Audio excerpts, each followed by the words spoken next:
Trajno se oprostite od sjede kose sa samo 3 jednostavna sastojka. Ova je metoda dokazano 100% učinkovita, stoga svakako spremite ovaj video i ne propustite ništa.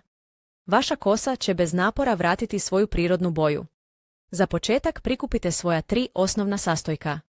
Počnite s klinčićima koji su poznati po tome što vraćaju prirodnu boju vašoj kosi. Uzmite žlicu klinčića i stavite ih u lonac. Zatim sakupite ljuske luka. Bogati su antioksidansima i štite vašu kosu od preranog starenja.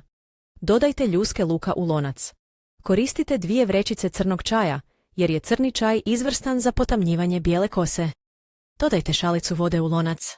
Sada slijedite ove korake za pripremu smjese. Zakuhajte lonac i ostavite da lagano kuha 15 minuta. Držite na vatri dok voda ne potamni.